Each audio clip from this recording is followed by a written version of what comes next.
কেউটকুনা তামুয়া আঞ্চলিক জমিয়তের উদ্যোগে করিমগঞ্জ জেলা জমিয়ত কমিটিকে সংবর্ধনা। মাওলানা শফিউল ইসলামের পৌরোহিত্যে শনিবার বাদ মাগরিব তামুয়া দক্ষিণ জামে মসজিদে অনুষ্ঠিত হয় এই সভা। সভার শুরুতে উপস্থিত অতিথি ও বিশিষ্টজনদের উত্তরীয় দিয়ে বরণ করা হয়। কেউটকুনা তামুয়া আঞ্চলিক কমিটির পক্ষ থেকে জেলা জমিয়তের সভাপতি আলহাজ মাওলানা আবু মোহাম্মদ সুফিয়ান সাহেবকে উত্তরীয় ও শংসাপত্র তুলে দেওয়া হয়। এদিনের সভায় প্রায় শতাধিক কর্মী সমর্থক ও মহল্লাবাসীর উপস্থিতিতে সর্বসম্মতিক্রমে কেউটকুনা তামুয়া আঞ্চলিক কমিটির পুনর্গঠন কার্য সম্পন্ন হয়। সর্বসম্মতিক্রমে হাফিজ মাওলানা ফয়জুল হককে সভাপতি মনোনীত করা হয়। তিনজন সহসভাপতিরা হলেন যথাক্রমে মাওলানা নজমুল ইসলাম, ফখর উদ্দিন, মাওলানা ফয়সল আহমেদ। কোষাধ্যক্ষ মাওলানা হাম্মাদ হুসাইন, কারি মাওলানা ওজি উদ্দিনকে সম্পাদক পদে বহাল রাখা হয়। সহ সম্পাদক ডক্টর রিয়াজ উদ্দিন, আঞ্চলিক তালিম বোর্ডের সভাপতি হাফিজ আব্দুল হাসিব এবং সম্পাদক মাওলানা মাহমুদ আহমেদকে মনোনীত করা হয়। আপনারা দেখছেন আমার সোনার কালীগঞ্জ। সভায় আমরা উপস্থিত হয়েছি বহুত বড় এক নিয়ামত। জমিয়ত উলামায়ে হিন্দের যে সুবর্ণ যুগ আছে, স্বর্ণাক্ষরে লিখিত ইতিহাস, ভারতবর্ষের স্বাধীনতা আন্দোলন, এটা কোনো মানুষের অজানা নাই। দেখুন, আজ আপনারা আপনারা জানেন ভারতবর্ষ নাম পরিবর্তনের হিড়িক চলে। এই অবস্থায় বর্তমান যে ইউপির যে যোগী সরকার, এই যোগী সরকারও একটা প্রস্তাব আইছে, একদম নিষেধ থাকি ফাইল উঠিয়ে ওরা যে ইউপিতে একটা মেডিকেল কলেজ আছে, সেগুলি মেডিকেল কলেজ। এই কলেজের নাম পরিবর্তন হয়েছে, শেখুলিন্দর নামে মেডিকেল কলেজ, এটা একটা কথা হইল এই ভারতবর্ষ। এই ফাইলটা উঠি উঠি উঠি উঠি শেষ পর্যন্ত চিফ মিনিস্টার যোগী আদিত্যনাথের টেবিল হয়েছে। যোগী আদিত্যনাথের টেবিল হওয়ার ফলে ইউপির চিফ মিনিস্টারের ফাইল রিজেক্ট করছে। এটা অসম্ভব। শেখুলিন্দর মতো স্বাধীনতা সংগ্রামী ভারতবর্ষের লাগে এত কাম করত, তার নাম বদলা, এটা আমার দ্বারা সম্ভব না, এটা হইতেই পারে না। এই আমাদের জমি স্বাধীনতা সংগ্রাম কি যে এক হিসাব দিলাম, স্বাধীনতার পরে জমিয়ত উলামায়ে হিন্দ সবথেকে বড় যে দান, এটা হলো আমরা সেকুলার সংবিধান। এই প্রায় 250 যে কনস্টিটিউয়েন্ট অ্যাসেম্বলি মেম্বার হল আসলা, সদস্য হল আসলা, এর মাঝের সদস্য জমিয়ত উলামায়ে হিন্দ তদানীন্তন জেনারেল সেক্রেটারি মুজাহিদ মিল্লাত হযরত মাওলানা হিফজুর রহমান সাহেব। মুজাহিদ মিল্লাত রাহমাতুল্লাহ আলাইহি, দেখুন যে কোনো সময় একটা সংবিধান বনে বা কোনো অ্যাক্ট বনে, এটা ফরেন এগেইনস্ট আলোচনা হয়। এই আলোচনাগুলা প্রসিডিংস হিসাবে সংরক্ষিত থাকে। আইন যেগুলো ওয়ামা আছে না, আপনি পার্লামেন্টের যে লাইব্রেরি আছে, লাইব্রেরি দিলে পাইবা যে কনস্টিটিউয়েন্ট অ্যাসেম্বলি কোন মেম্বারে কিতা মাতছেন, কোন মেম্বারে কিতা মাতছেন, গেলে পাইবা কথা যে সবচেয়ে বেশি জোরদার যে বক্তব্য রাখুন, যেটাকে মাওলানা আবুল কালাম আজাদ রাহমাতুল্লাহ আলাইহি আওয়াজ স্পষ্ট হয়েছে, কিন্তু এক আওয়াজ এই পরিমাণ মজবুত আছে মাওলানা হিফজুর রহমান জমিয়ত উলামায়ে জেনারেল সেক্রেটারি, যার কারণে আমরা ভারতবর্ষ একটা সেকুলার সংবিধান পেয়েছি, ধর্মনিরপেক্ষ সংবিধান পেয়েছি। আমরা যেন এক সাধারণ মুসলমানের যে অধিকার, ভারতের প্রাইম মিনিস্টার নরেন্দ্র মোদীর সেই অধিকার আছে কিনা। এখন এটা সবাই স্বীকার করতে পারি যে এটা জমিত জমা হিন্দু সবচেয়ে বড় দান ভারতের মুসলমান প্রতি, খালি ভারতের মুসলমানের প্রতি না, ভারতের যত মানুষ আছে সারা আমরা এখন তো বর্তমানে কাম হইল জমিত জমা হিন্দু ত্রিস্তরীয় তিনটা স্তর আছে। একটা হইল ভারতের মুসলমান, ভারতের দলিত, ভারতের অন্যান্য সংখ্যালঘু সম্প্রদায়, ভাষিক সংখ্যালঘু সম্প্রদায়, ধর্মীয় সংখ্যালঘু সম্প্রদায়, প্রত্যেক সংখ্যালঘু সম্প্রদায়, এমনকি সংখ্যাগুরু সম্প্রদায়ের যারা দুর্বল শ্রেণীর মানুষ আছে, সেই দুর্বল শ্রেণীর মানুষ দুনিয়ার নিয়ম হয়েছে মাইট ইজ রাইট, যে শক্তিশালী যে সবল সে দুর্বলকে অপ্রেস করে, দুর্বলকে দবাইয়া রাখে। জমিদারের মাহিন্দর প্রথম কাম হইল যে আমরা দুর্বল যে হক, এই হক সেও মার্তা বার্তা সংবিধানে যে অধিকার দেওয়া হয়েছে এই অধিকার আমরা লড়াই করে আদায় করি। আমরা বিক খুঁজিতাম না, আমরা ভিক্ষুক না, আমরা দুর্বল, আমরা ভিক্ষুক না, আমরা হকরে ছিনাই আনতাম। এটাই জমিত মাহিন্দ ভীষণ প্রথম ভীষণ। এটা 2 নম্বর কথা হইল যে এই ভারতবর্ষ মুসলমানের খুসুসান মুসলমানের দিন, মুসলমানের সংস্কৃতি, মুসলমানের যে কালচার, মুসলমানের যে চলাফেরার ধরন, এই বস্তুগুলা সহ আমরা সসম্মানে ভারতবর্ষ বাঁচিতাম। এই 2 লাইনে আমরা মেহনত এটার লাগে মোকাবিলা, এটা আপনার দেশের সময় সময়তে কিরকম মোকাবিলা করা। এই আসাম এনআরসির সময়তে 48 লক্ষ ভারতীয় নারীর যে সিটিজেনশিপ রাইট এটা হুমকির মুখে আসলো। গুয়াহাটি হাইকোর্টে নাইকিয়া করে দিছে যে পঞ্চায়েতের সার্টিফিকেট আমার লাগতো না, যে পঞ্চায়েতের সার্টিফিকেট রিজেক্ট করার কারণে 48 লক্ষ মানে হিন্দু মুসলিম নারীর সিটিজেনশিপ নাই। একমাত্র মৌলানা আরশাদ মদনী বহুতে দাবি করে ভাই এই করছেন, কিন্তু আজকে কেস বার করে দেওয়া যে এই কেস বাদিয়ে আসলা আরশাদ মদনীর ছোট ভাই মৌলানা আরশাদ মদনী সম্পূর্ণ পয়সা জমিদার ব্যবস্থা। আর এই 48 লক্ষ হিন্দু মুসলমানের মাঝে খরক্ষ আসলা 23 লক্ষ হিন্দু, বাকি 25 লক্ষ মুসলমান। এর কারণে জমিদার এই লড়াই করে, এই লড়াই কারো যে আমি হইয়া মহল্লা কমিটি দিত আই মৌলানা আরশাদ মদনী দাওয়াত বরকাতুহুর জবান আল্লাহ যে শক্তি দিছেন, তাই যে আওয়াজ দে, এই আওয়াজের মাঝে যে শক্তি আইছে এই শক্তি কিতা লাগে, তাই তো বয়স্ক একজন মুরব্বী মানুষ নেন, তাই লড়াই করতে পারবেন না। কিন্তু বাগর বাগান যে আওয়াজ যেটা, সিংহর যে গর্জন যেটা, এটা কিতার লাগে ও যে আপনারা ধামুয়ার অত্যন্ত অঞ্চল থাকি 2000 উপর দিয়েছে, এটা সারা আসলে শক্তি নাই না, শক্তি না, মেন শক্তি ওটা। ইনশাআল্লাহ আমরা চেষ্টা করতাম, আমরা তো সামনের যে মেম্বার সাথে যাইব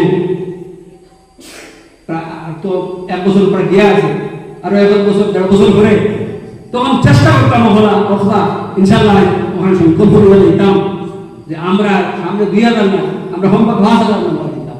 ইনশাআল্লাহ আমরা সংকল্প হবে না, আমরা যদি চেষ্টা করি প্রত্যেক ঘরের বালিক স্ত্রী পুরুষ, না বালিক না বালিক স্ত্রী পুরুষ প্রত্যেক মেম্বার হতে পারবো।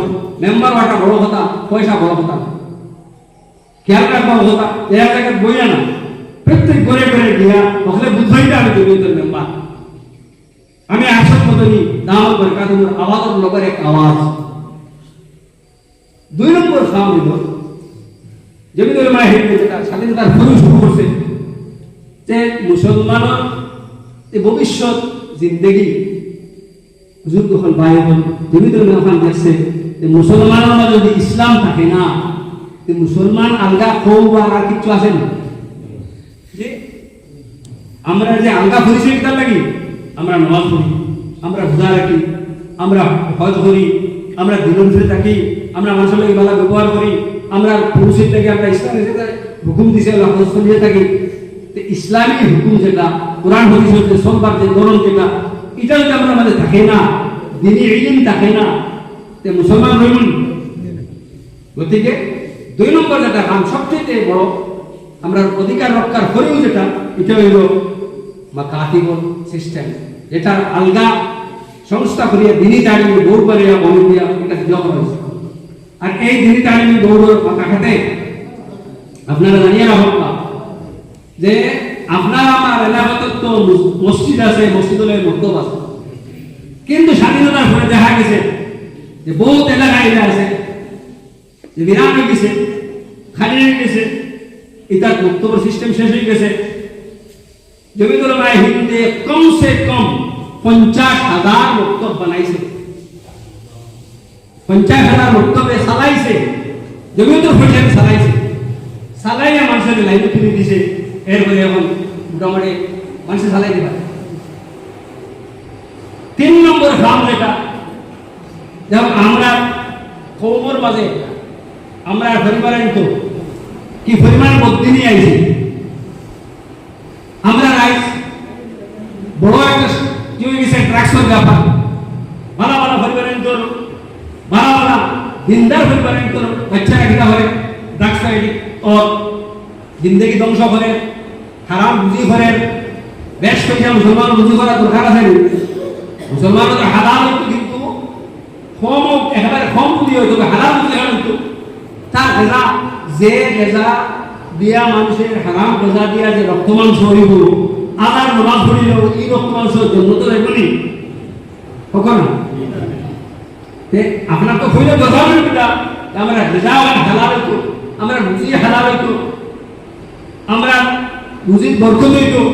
এটার লাগি দরকার হইল যে আমরা আইন আমার ছেলে আপনার ছেলে বদ্দিন যদি হয়, তাকে ডিক্টেট যদি হয়, হারাম খামাই করতে পারা যদি হয়, আমরা আল্লাহ জিগাইবে না জিগাইতে নাই, আমার নমাজে খাম দিবনি, আমার হকে খাম দিবনি, আমার বুজুর্গিয়ে খাম দিবনি।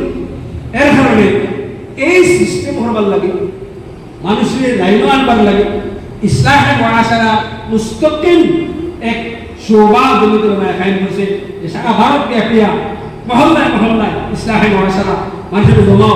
আজ যখন আমরা ওয়াজর মাহফিলেন কমার্শিয়াল বলে গেছে, ওয়াই যখন আনতে পয়সা লাগে, ওয়াই যখন পয়সা লাগে বালা ওয়াই পয়সা নেই আপনি বালা আপনি সুন্দর করে যদি সাজাইন না অত মানুষ এটা নাই। সারা একটা কি হয়েছে যে কমার্শিয়াল ব্যাপার বলে গেছে। আজ ওয়াজে আগে যারা ওয়াজে খাম দিত আপনারা আমরা বাঁচপনে আসলাম এগুলো যে মানুষের বললেন মরতে মরতে বুড়া, আমরা এখন বুড়া দিয়ে গেছি। কিন্তু যেগুলো আসলে খুব কম মানুষ আছেন আমার তো বয়স বেশ বলেন সারা দেখি আর এটা সাইডের নিচে বা সাইডের আশপাশ আমরা তো ফসলটি ঘুরি যাইনি। আমরা হলুমালা দেখছি ওয়াজের মসজিদ থেকে মানুষ উঠিয়া চকুর পানি বাইয়া যা মানুষ পুরা একদম জুইয়া যা রিফাইন্ড হয়ে যা মানুষ তোবা হয়ে যা ऐसे ওয়াজের মসজিদ থেকে উঠিয়া হায় রে হায় তকলিফ করছো নেই এ সারা আর কিছু ফায়দা আছে না।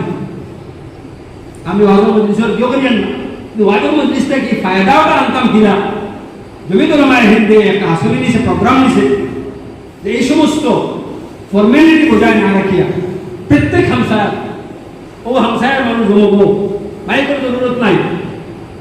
আমরা জমিদুল মায় হিন্দে যে আঞ্চলিক যেগুলো আসেন জিম্মাদার এদের ডিস্ট্রিক্টের লাগে যোগাযোগ করবা, আমরা ওলামায়ে কেরাম সাপ্লাই করবো, কোনো পয়সা দেওয়ার জরুরত নাই।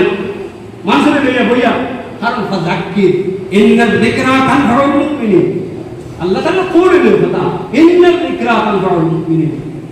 মুসলমান ঈমান বলা হচ্ছে যে মানুষের কথা কথা কইল এটা তার দিল আসর করবে, ও আল্লাহ কইলে দিল আসর করতে এটা হইতে পারে না। তিন জওয়ান হল বইয়া বইয়া মাসে একদিন যদি আলোচনা করি, 15 দিন আলোচনা করি, ইনশাআল্লাহ আলোচনা করতে করতে করতে করতে তার দিনের একটা জজবাই একদিন আসি তবলিগ জমাতে খাম করছে 3 দিন জমাতে বেশি মানুষ আইসেন ফিরিয়া মুকম্মল পরিবর্তন হয়েছে এখন 3 চিল্লা দিলে পরিবর্তন হয় যারা আমরা আসল কমে গেছে জামাতের আসল কমে গেছে এটা ফর্মালিটি বলে গেছে কিন্তু আমরা না করিয়া না সব ওয়াজতা হোক তবলিগ জমাততা হোক কিন্তু মানুষের দিল মোটিভেট করবার লাগে দিনের দিকে আনবার লাগে একদম বিলকুল কোনো ফর্মালিটি নাই আপনারা হামসায় ওই যে মহল্লা কমিটি আপনারা দাবিরা হোক বা ডিস্ট্রিক্ট করে গেছে যে আমরা আইন করবা আমরা সাপ্লাই করবো ইনশাআল্লাহ আমরা খরচ বহন করব আপনারা বইবা 1 ঘন্টা 1.5 ঘন্টা বইবা এলাকার কিতা মশলা জরুরত এই এলাকার কিতা মানে সমাজ সংস্কার দরকার আছে কোন জিনিস উল্টাপাল্টা চলে ইনো বিয়া শাদীর ব্যাপারে এটা চলেনি বিয়া শাদীর উল্টাপাল্টা আসেনি রুচির কোনো উল্টাপাল্টা আসেনি সুদীর অগ্নি আসেনি রাগ আসেনি এই সময় যেটা যেন আছে যে বেমার আছে ও বেমারটি সামনে রাখিয়া আমরা কিটা হতাম বেশ কিছু মেহনত যদি যখন এক জায়গা উত্তর সত্য জায়গা হোক না কেনে খালি একটা যদি পড়া আরম্ভ করে পড়তে পড়তে গা হয়নি না হয় না আমরা হাত্তর যখন খানা হইতে পারে পানি পড়ার কারণে আমরা হতায় দিল দিয়ে যদি হতা হই কিন্তু দুনিয়াবী স্বার্থ ছাড়িয়ে যদি হতা হই ইনশাআল্লাহ হাম ফল বন্ধ হতো না এর কারণে আমরা জমিতে উলামা হিন্দ বড় দূরদর্শিতা হতা যে জমিতে উলামা হিন্দ ওখানে চাইছে যদি আইন মুসলমানের মাঝে সব ফর্মালিটি হয়ে যায় দিন যেটা জজবা থাকে না আইনদা নসল যেটা আছে আমরা মাঝে দিন আছে আইনদা নসল দিন থাকতো না এর বাদে এর বাদে নসল আইব যারা সে কইছিল 70 বছরের শাসনের কারণে আজ রাশিয়ার কিটা হলো যে রাশিয়ার 5টা স্টেট মুসলিম প্রধান এলাকা যে জায়গা থেকে ইমাম বুখারী জন্মিছেন যে জায়গা থেকে ইমাম মুসলিম জন্মিছেন ইমাম নাসাই জন্মিছেন ইমাম ইবনে মাজাহ জন্মিছেন শাহিদান মুহাদ্দিসিন জন্মিছেন ও জায়গাটা কিটা আছে যে শুধু নামে মুসলমান না আকীদা ঠিক আছে না আমল ঠিক আছে আর কারণ কিটা মুসলমানে আলোচনা করতে দিয়েছে দিনই আলোচনা করতে দিয়েছে বলা খাওয়া বাদ দিয়েছে শোনাও বাদ এর কারণে আমরা এই 3টা ব্যাপারে আমরা আলোচনা করতাম ইনশাআল্লাহ আমরা তৈরি নিতাম হুজুর হল ভাই আমরা যখন জমিয়তুল উলামার দস্তুর যেটা যে সেই জেনারেল সেক্রেটারি জানি তাই নইলা প্রেসিডেন্টর এক ধরনের পিএ প্রাইভেট অ্যাসিস্ট্যান্ট একদিনটানে দুটো বইয়া হলে যদি কোনো কারণে কোনো ফেসলা লইতে সিদ্ধান্ত লইতে বুঝাবুঝির জরুরত পড়ে জেনারেল সেক্রেটারি নাই মেম্বার হল প্রেসিডেন্টের বুথ ভাইস প্রেসিডেন্টের বুথ ক্যাশিয়ার হল এর কারণে যদি প্রেসিডেন্টে দেখুন এন দ্বারা কোনো খাবো এখন আমি প্রেসিডেন্ট আমার জেনারেল সেক্রেটারি যদি আমার উল্টা কাম করে আমি হয়তো মিস্টেকে ওটা ফাটাও তাই যদি উল্টা ফাটাই ইমানদারি থাকে না তো এনে বুঝে একটা ধরা হইবনি জমা টিকবনি এর কারণে জমা টিকিবার লাগে বড় হল লাগে সম্পর্ক করিয়া সেইটা লাগে সম্পর্ক করিয়া এর বাদেও তাই তাই হয়েছেন যে এটা তো আপনার অধিকার আপনি ভালোই আমি না আমার অধিকারটা প্রয়োগ করছি না আমি আমার মজলিসে আমিরা যেটা হাইতে হাকিমা জমিয়তুল উলামা আসল যে মজলিস যেটা এই মজলিসে আমি যারা দেখেছি 2-3 মেম্বার আমার উপস্থিত আসলা আমি চাইছি কথা যে মানুষটারে বরখাস্ত করবার হাম নাই এডিশনাল লেভেল বানাই যায় কিন্তু আস্থা মজলিসে আমার এক বাক্য উঠিয়া হয়েছে এই ধরনের মানুষ আমরা চাই না আমরা একজন দিনদার মানুষ একজন দায়িত্বশীল মানুষ একজন আমানতদার মানুষ চাই খেয়ানতের মানুষ আমরা চাই যারা খেয়ানত করে এই ধরনের মানুষ আমরা চাই গতিকে সারা এক বাক্য সিদ্ধান্ত হয়েছে মৌলানা আলাউদ্দিন সাহেব দামাত বরকাতুহু তাই যে মানুষ তাই হয়েছেন আমি তা কোনো করছি না বলে আপনার সারা সাতবার মানুষ আছে কমপক্ষে মানুষের সামনে গেলে আপনার মানুষের কিতা করবো মানে না ঠিক আছে কোনো মানুষে এই সত্য তো ওটা হতে বলছেন এর কারণে আপনারা বিভ্রান্তির দিকে গিয়ে দেবে না সভাপতিরে বরখাস্ত করার সভাপতিরে নাইকিয়া করার কোনো ক্ষমতা জেনারেল সেক্রেটারি নাই ভাইস প্রেসিডেন্ট নাই এমনকি উপরে থেকে টেনে দিতে করতা অ্যাপ্রুভ কমিটি আমার অ্যাপ্রুভ কমিটির টাইমটাইনও যদি ভাঙিতে হইলে 14 বার শুনতে হবে। এর কারণে ইনশাআল্লাহ আমরা এই কোনো জাত কোনো মানুষের হইতে অন্তর্দ্বন্দ্ব অন্তর্কলহ কিচ্ছু নাই। আমরা পুরা কমিটি আল্লাহর ফজলে করবে একবারে পুরা কাল বুনিয়ান মারসুস আমরা বুনিয়ানের মারসুস দেখান আসি ইনশাআল্লাহ তাকু আপনারা আমরা লোক তাকবো ইনশাআল্লাহ তাকবো না আপনারা কোনো ভ্রান্তিতে খাম দিন না আল্লাহ পাকে আমরা আপনারে পাওনা দিতেছি আমাদের তৌফিক দাও। আর এই সাহায্যে থাকিয়া আসল মদনীর এই পতাকা ধরে থাকি আমরা ইনশাআল্লাহ আমরা নৌদিত আমরা পরবর্তী নজরও এই আওয়াজ যাইতো কিয়ামত পর্যন্ত এই খাম এই খিদমত জারি থাকতো ওখানে হয়তো দোয়া করতো ইনশাআল্লাহ দাওয়ানা আমরা কোনো কিতাব হল যেন বন্ধ করতে পারতাম না। আমরা কাবিনের আইনি আইন লড়িত্রা ইনশাআল্লাহ তো আল্লাহ কামিয়াব করতাম। এখন আমার জরুরত হইল আমরা তো বড় খাদ্য হরতাম পারতাম না, আমরা তো গরিব মানুষ। এর বাবদ আমরা বাড়িতে কষ্ট করতরা ভাত খাইছিল না পানি খাইছিল না ইটা থেকে আমরা কিতা হতাম কিছু এখন বিধান নেই দোকান করতাম সাহিত্য হতাম। এই সাহিত্য লাগে আগামী হাই আমি 2টার সময় আসেন বলতে বাজার মসজিদ পুরা ডিস্ট্রিক্ট মজলিসে আমিরা ডাকিছি মজলিসে মুন্তজিমা ডাকিছি আর লগে আরো বেশি বেশি মানুষ আমরা সারা রাখছি আপনারা রাখবা মশলা দেখবা কিনা আমরা সাহিত্য করতাম। এই সাহিত্য পদ্ধতি আমরা এখতিয়ার করতাম। আমরা এনে ডাকছি শিলচরে ডাকিছি হাইলাকান্দিতে ডাকিছি ইনশাআল্লাহ আপনারা যতজন পারেন আপনারা শরীর হইবার চেষ্টা করবা হবেন ইনশাআল্লাহ। আগে মিটিং গেলে আপনারা মশলা দিবা ও লাইনে আপনারা করবা আল্লাহ পাকে আমি আশ্রয় দিই।